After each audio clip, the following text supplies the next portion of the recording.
Hello everyone. In this video we're going to be going over how to solve derivatives using implicit differentiation.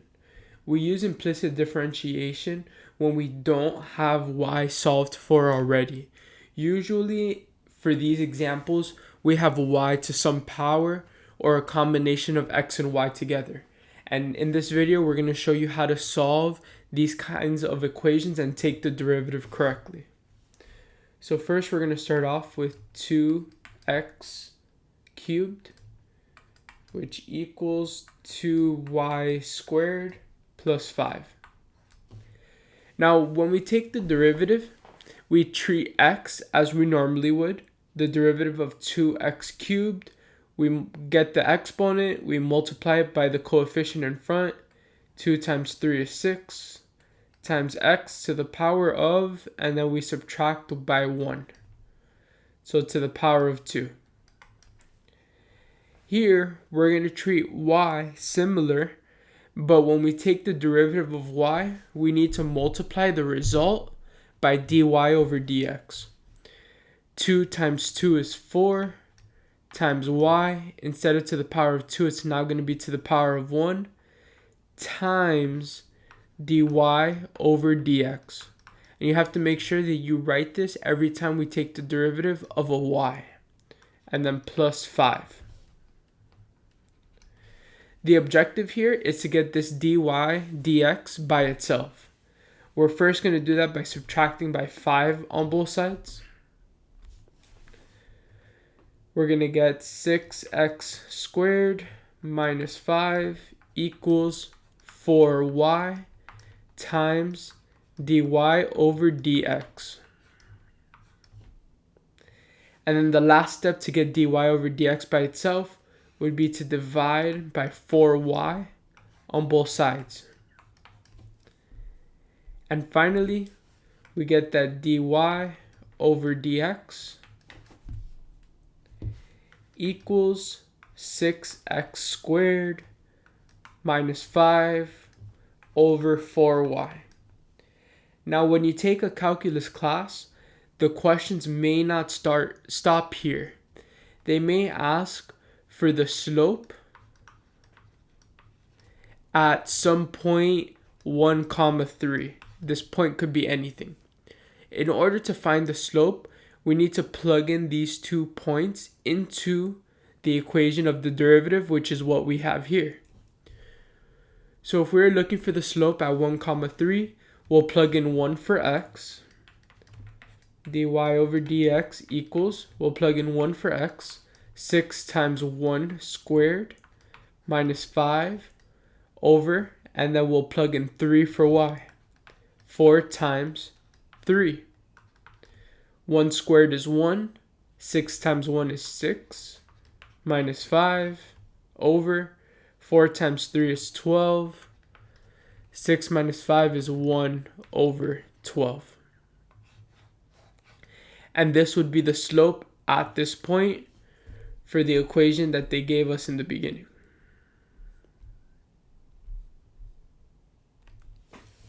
Okay, the next one that we're going to do is 5y squared equals 2x cubed minus 5y. Notice here that y shows up twice. We need to make sure to apply the same principle that we did in the first equation. First, we're going to take the derivative of 5y squared. We multiply the 5 by 2, which will be 10y. And then we're going to subtract 1. This will be to the first power.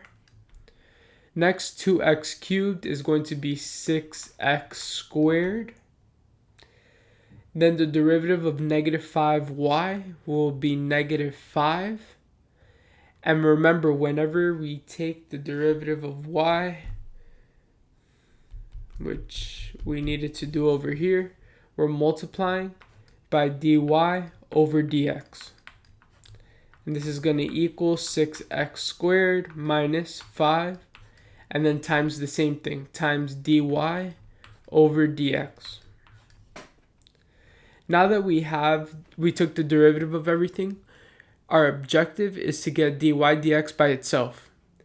the first step in completing that task is moving all of the dy dx's over to one side. So we're going to move this -5 dy dx over to the other side by adding it. So plus 5 dy over dx plus 5 dy over dx. They cancel on the right. On the left, we're going to have 10y times dy over dx plus 5 times dy over dx equals 6x squared.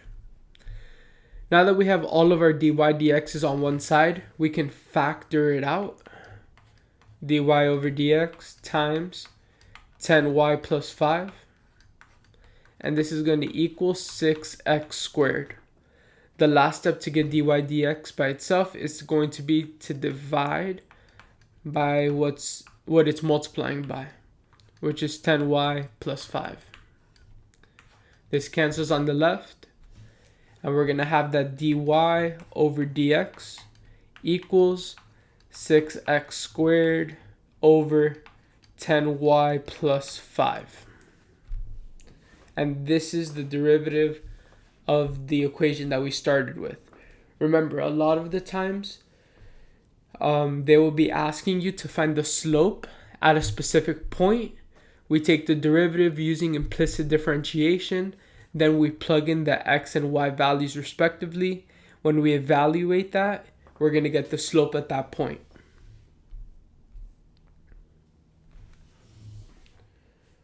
Okay, the last one that we will do for today is going to be x squared equals 4x squared y to the third plus 1 squared. First, we're going to take the derivative of the left side. The derivative of x squared is 2x. And this is going to equal, now we're going to take the derivative of the right side. This is going to be chain rule. If you don't know how to take the derivative via the chain rule method, please make sure that you watch my video above. So here we're going to take the derivative using chain rule. We multiply the 2 in front. Then the inside of the parentheses are going to be exactly the same. We subtract the exponent by 1, so minus 1, which will give us 1, times the derivative of the inside. 4x squared y to the third. And that's going to be a product rule. Derivative of the first will be 2x times y cubed plus the derivative of the second, which will be 3y squared times dy over dx times x squared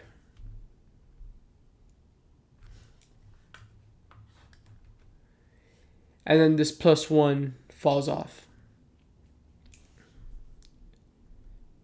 Let me zoom out a little bit.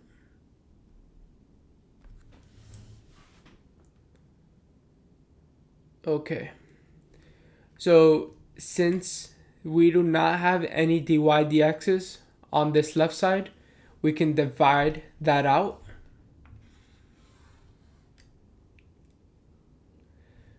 So 2 times 4x squared y cubed plus 1. And we're going to divide that over to the other side. On the left side, we're going to have 2x over 2 times 4 times x squared y cubed plus 1. And this is going to equal 4 times 2xy cubed plus 3x squared y squared dy over dx.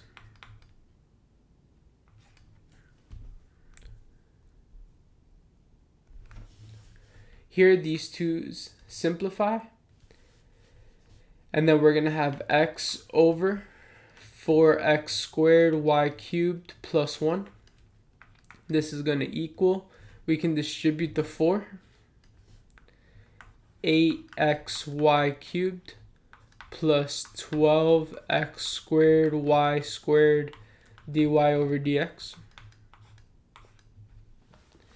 we're going to subtract the 8x times y cubed over to the other side. X over 4x squared y cubed plus 1 equals, minus 8xy cubed now equals 12x squared y squared dy over dx. And then now we're in the last step. To get dy dx by itself, we have to divide everything by 12x squared y squared. Dividing everything by 12x squared y squared. And finally, we're going to get 8 over 4x squared y cubed plus 1 minus 8xy cubed over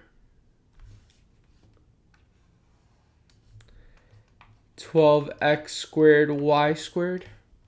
And this is going to equal dy over dx. And here we have our equation for the derivative. Yes, we could simplify it, but in this case I'm not going to, because most of the time this is an okay answer, and a lot of the times we need to plug into the derivative, which we can do at this point. If you learned something new in this video or you enjoyed watching, please make sure to subscribe to my channel, like the video for the YouTube algorithm, and I'll see you in the next one.